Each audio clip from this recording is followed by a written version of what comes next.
오늘 무비보셋 이야기라는 제목의 말씀 나눕니다.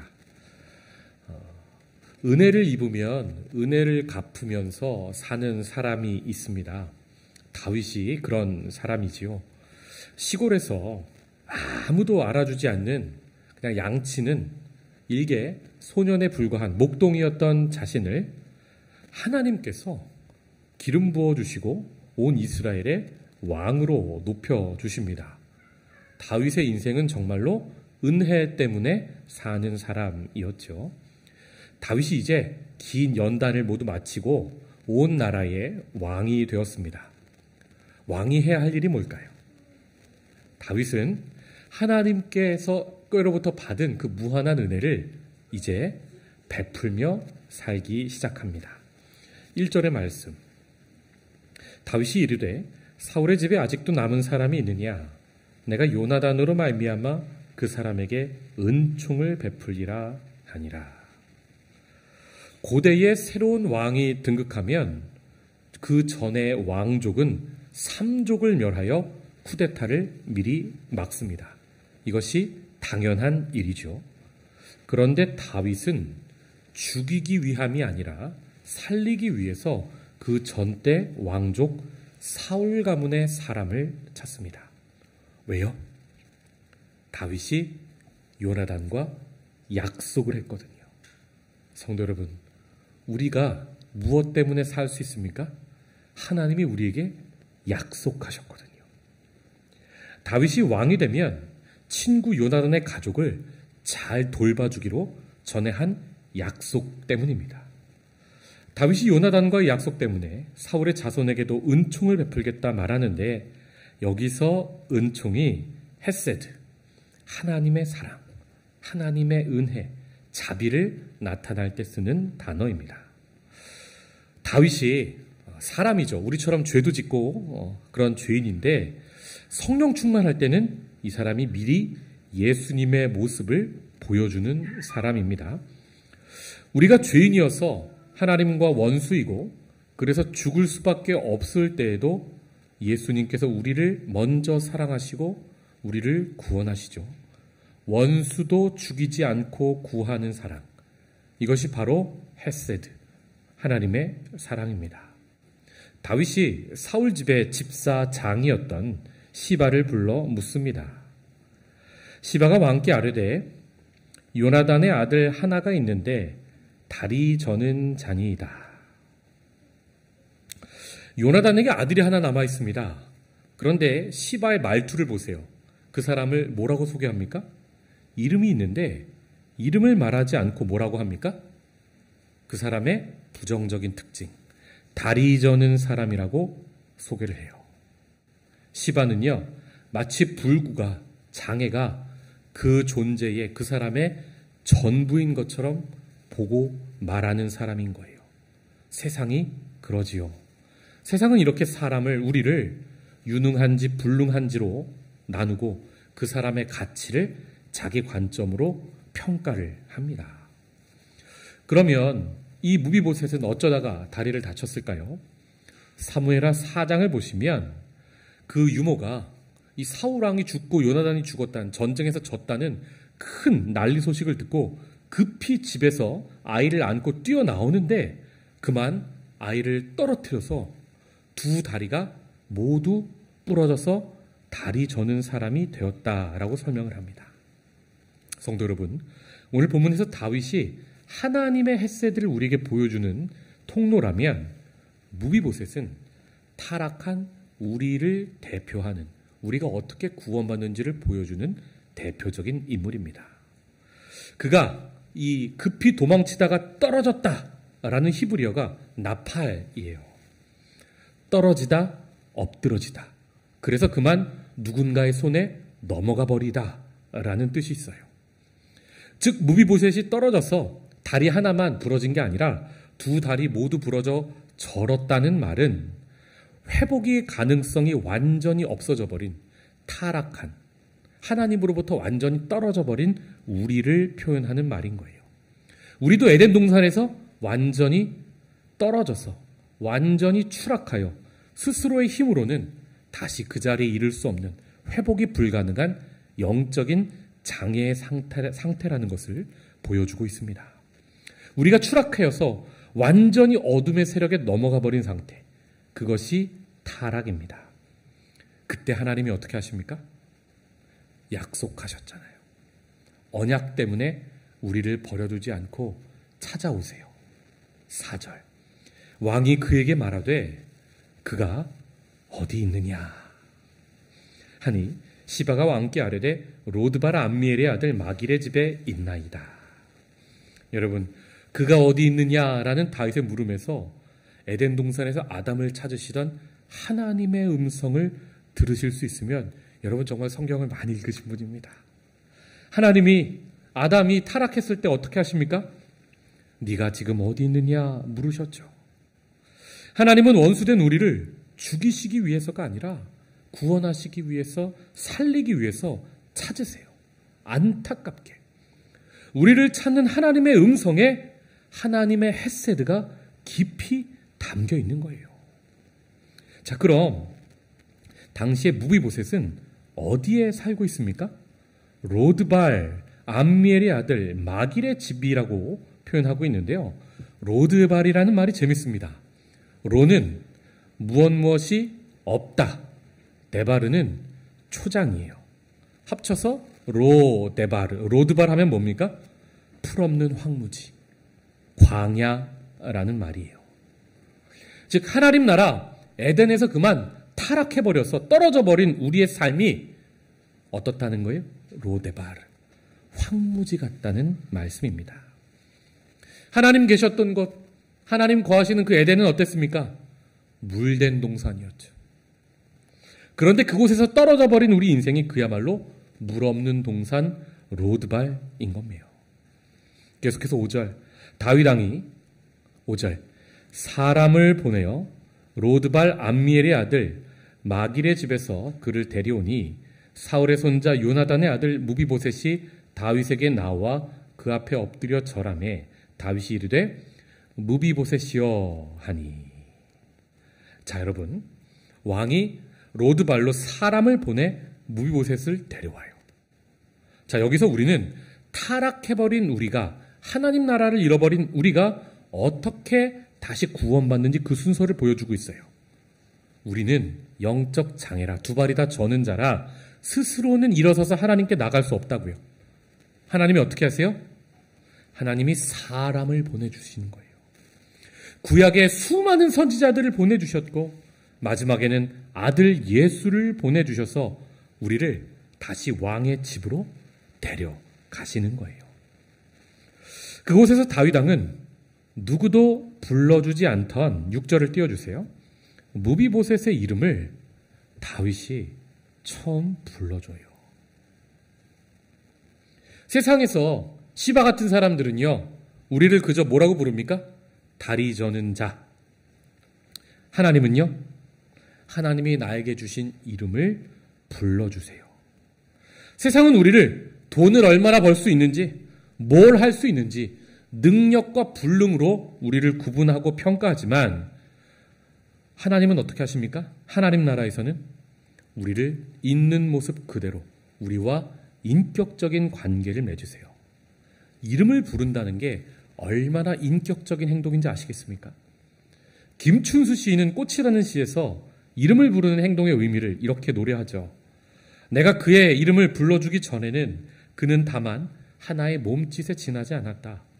내가 그의 이름을 불러주었을 때 그는 나에게로 와서 꽃이 되었다. 내가 그의 이름을 불러준 것처럼 나의 이 빛깔과 향기에 알맞은 누가 나의 이름을 불러다오. 그에게로 가서 나도 그의 꽃이 되고 싶다. 여러분, 이 시를 읽으면 뭐가 떠오르세요? 저는 꽃의 향기가 느껴지고요. 꽃의 컬러, 색깔이 보여지는 것만 같아요.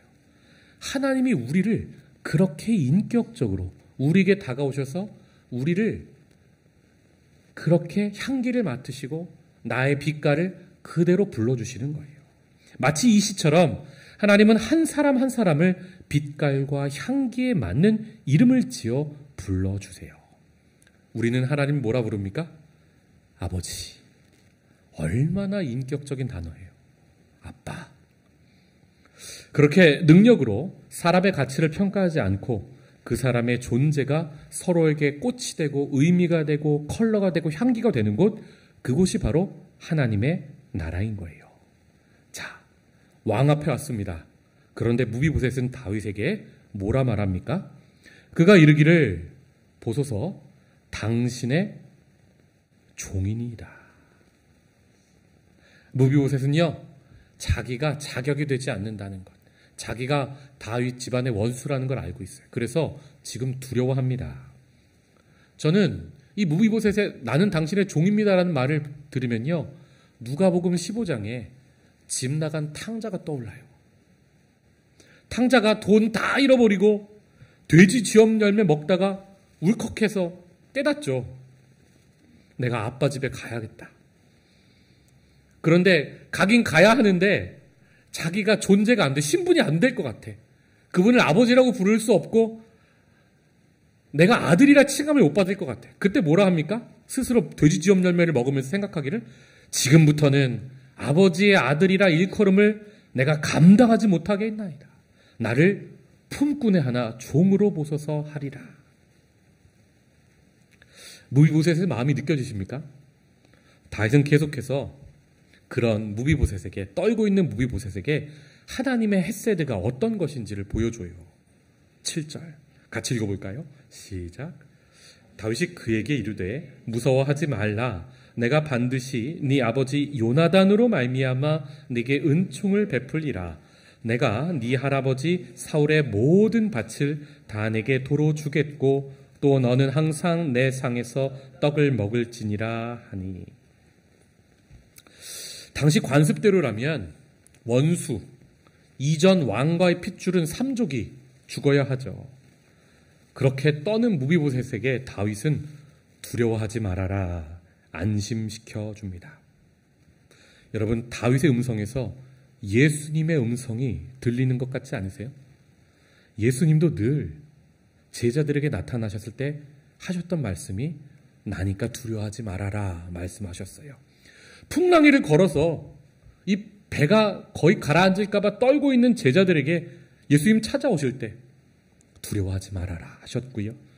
또 부활하신 예수님이 문을 꽁꽁 잠고 떨고 있는 제자들에게 찾아오셔서 두려워하지 말아라 말씀하셨죠.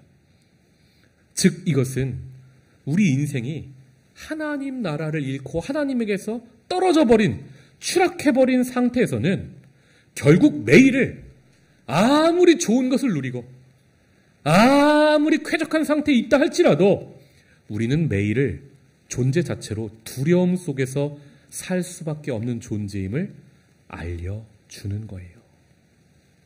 우리는 오직 하나님의 음성을 들을 때만, 그분 앞에 설 때만 모든 두려움에서 해방될 수 있습니다. 무비보셋을 안심시킨 후 다윗이 이제 그에게 하나님의 헤세드를 베풀기 시작해요. 사울 왕의 할아버지의 모든 밭을 다 너에게 도로 돌려주겠다. 그리고 너는 항상 내 상에서 떡을 먹어라 라고 말을 합니다. 이 두 가지에도 타락한 우리를 구원하는 하나님의 복음이 무엇인지가 잘 나타납니다. 먼저 사울의 소유였던 밭을 돌려준다는 것은 뭡니까? 희년. 구원은 희년이라는 것을 알 수 있어요. 신명기를 보면 50년마다 그 땅에 희년이 찾아오는데 그때는 모두 자기 조상의 땅으로 돌아가요. 그 땅을 다시 자기 것으로 소유하게 됩니다. 레위기 25장 10절에 이런 말씀이 있습니다. 너희는 50년째 해를 거룩하게 하여 그 땅에 있는 모든 주민을 위하여 자유를 공포하라. 이 해는 너희에게 희년이니 너희는 각각 자기 소유지로 돌아가며 각각 자기의 가족에게로 돌아갈지며. 예수님께서 3년 공생애를 시작하실 때 회당에 들어가 이사야의 말씀을 읽으셨는데 그 말씀이 바로 희년에 관한 말씀이었어요. 성도 여러분, 우리를 구원하는 복음이 도대체 무엇입니까? 나팔, 툭 하고 떨어지고 타락한 우리가 복음을 통해 창조 때의 원래 모습으로 희년을 맞아서 다시 가족에게로 돌아가게 된다는 거예요. 왜 예수님이 아픈 자를 고치시고 죽은 자를 살리십니까? 예수님 다시 오실 때 희년이 선포돼요. 그때 우리가 다시 하나님이 창조하신 모습, 하나님이 나를 이 땅에 보내셨을 때 기대하셨던 건강한 모습 그대로를 회복할 거를 미리 보여주셨던 거예요. 이처럼 복음은 희년이고 창조의 모습을 회복하는 것입니다. 또 왕이 무비보셋을 왕의 식탁에서 식사하게 한다는 것은 그를 이제 원수가 아니라 뭐예요? 왕의 아들로, 자기 가족으로 받아준다는 것을 뜻합니다. 함께 밥을 먹는다는 것을 우리가 식구라 하죠. 하나님 자녀의 신분을 우리가 하나님의 식구가 되어 회복한다는 거예요. 희년에는 각각 자기 가족에게로 돌아가게 되는데 우리가 잃어버렸던 원래 가족 하나님께로 돌아간다는 겁니다. 그래서 예수님 사역을 보면요, 이 타락해버린, 추락해버린 죄인들과 그냥 말씀만 나누지 않으셨어요. 뭘 하십니까? 함께 식사를 하셔죠. 복음에 담긴 하나님의 헤세드가 어떤 것인지, 그리고 마지막에 우리가 하나님의 식탁에서 어떠한 구원을 누릴지 예수님이 미리 보여주셨던 것입니다. 그래서 예수님의 별명이 뭡니까? 세리와 죄인들의 친구죠. 우리는 사무엘하 9장을 통해 무비보셋이 구원받는 것을 보며 우리가 어떻게 구원받는지를 보고 있습니다. 무비보셋의 유모가 도망치다가 그를 떨어뜨려서 두 발 저는 장애인이 되어버린 것은 우리가 하나님으로부터 멀리 도망치다가 추락해버린 우리의 모습을 보여주는 거죠. 우리 인생이 아무리 잘 나가도요, 결국 우리는 하나님께로 스스로의 힘으로는 돌아갈 수 없는 영적 장애를 가진 사람이 되어버렸다는 거예요. 그래서 무비보셋이 살던 로드발은 우리가 하나님으로부터 멀어져서 도착한 에덴의 동쪽 끝 로데발, 풀 한 폭이 없는 황무지 같은 우리의 인생을 적나라하게 보여줍니다. 반면 원수의 아들을 찾아서 은혜를 베푼 다윗 왕은 왕이신 하나님께서 우리를 찾아 사람을 보내서 마지막엔 아들 예수를 보내서 우리를 구원하시는 헤세드의 은총을 보여주고 있어요. 다윗이 무비보셋을 그가 어디 있느냐 안타깝게 찾았던 것처럼 하나님은 추락한 우리에게 찾아오셔서 네가 지금 어디 있느냐 찾고 계십니다. 로드발에서 이름조차 잊혀지고 다리 저는 자로 불리는 무비보셋을 다윗이 이름으로 불러주고 가족으로 맞아주었던 것처럼 하나님께서는 우리의 향기와 빛깔에 맞는 우리 고유의 이름을 불러주십니다. 다윗이 무비보셋에게 희년을 선포하여 모든 땅을 돌려주고 왕의 식탁에서 먹게 했던 것처럼 하나님은 우리에게 복음을 선포하셔서 추락한 우리를 창조의 원래의 모습으로 돌이켜 회복하게 하시고 하나님의 가족이 되게 하세요.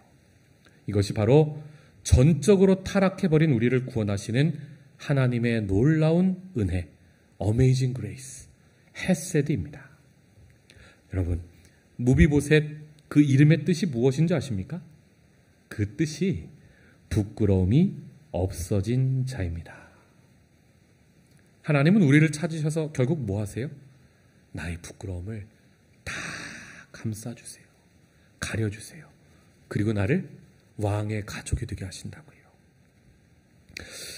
교회는 그러므로 하나님의 헤세드를 통해 하나님 나라가 어떤 곳인지 이 땅에서 미리 보여주는 곳이어야 합니다.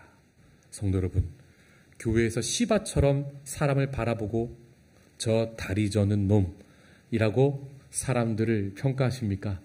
아니면 다윗처럼 무비보셋, 너는 부끄러움이 없어진 자다, 그 사람의 이름을 불러주고 계십니까? 교회는요, 장애도 단점도 벌거벗었으나 부끄러워하지 않던 에덴 동산 같은 곳이 될 수 있어야 해요. 우리 교회가 사람을 능적으로 평가하는 로드발, 황무지 같은 곳이 아니라 있는 모습 그대로를 받아주고 사랑해주는, 허물을 가려주는 다윗 왕의 식탁 같은 곳이 되면 좋겠습니다.